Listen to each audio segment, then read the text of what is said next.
নমস্কার। আজ বিশ্ব কবিতা দিবস। আমারও অনেক দিন পর, বহুদিন পর কবিতার কাছে ফেরা। এ যাবৎ অনেক দিন ধরেই একটা কবিতা মনে মনে আওড়াচ্ছি, বারবার মনে পড়ছে, ঘুরতে ফিরতে মনে পড়ছে এবং কবিতাটিকে বারবার বলছি। তো ইউনিভার্সিটিতে জীবনানন্দ পড়ানো হচ্ছে, তো জীবনানন্দের কথা বললেই আমার বেশ কিছু কবিতার কথা মনে পড়ে আর কি একসঙ্গে। তার মধ্যে 8 বছর আগের একদিন তো অন্যতম। তারপরেই যে কবিতাটার কথা মনে পড়ে বনলতা সেন কাব্যগ্রন্থের সুচেতনা কবিতাটা। বড্ড ভালো লাগে কবিতাটা, বলতে ভালো লাগে, আবৃত্তি করতে ভালো লাগে, মনে মনে গুনগুন করতে ভালো লাগে, যাই হোক না কেন। তো আজ আমার নিবেদন এই কবিতা দিবসে জীবনানন্দ, একটু রবীন্দ্রবৃত্তের বাইরে গিয়ে একটু আলাদা রকম কিছু। তো জীবনানন্দকে বিশ্লেষণ করার শক্তি আমার নেই এবং আমি বিশ্লেষণ করার চেষ্টাও করব না। আমি শুধু আমার কবিতাটা একটু, যেটা আমি গুনগুন করি, যেটা আমি বলি প্রতিদিন, সেটা একবার বলার চেষ্টা করব। সুচেতনা, তুমি এক দূরতর দ্বীপ, বিকেলের নক্ষত্রের কাছে।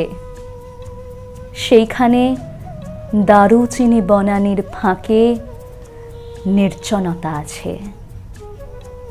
এ পৃথিবীর রণ, রক্ত, সফলতা সত্য, তবু শেষ সত্য নয়।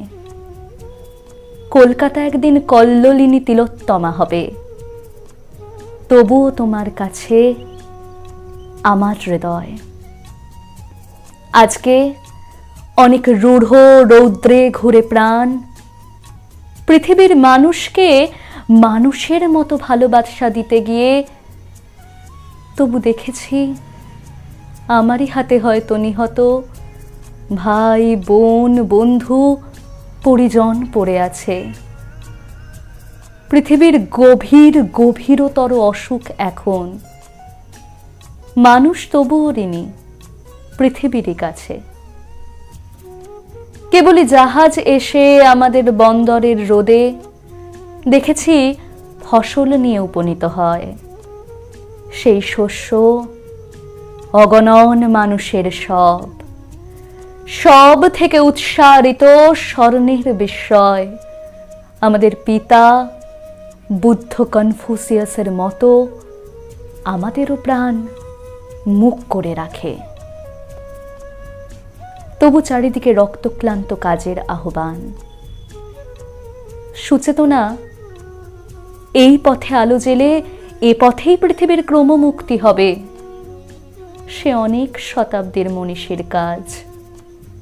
এ বাতাস কি পরম সূর্য করুজ্জ্বল, প্রায় ততদূর ভালো মানব সমাজ।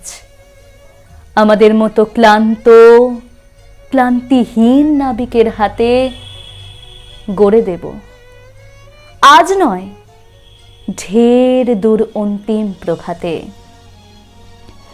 মাটি পৃথিবীর টানে মানব জন্মের ঘরে কখন এসেছি, না এলেই ভালো হতো অনুভব করে।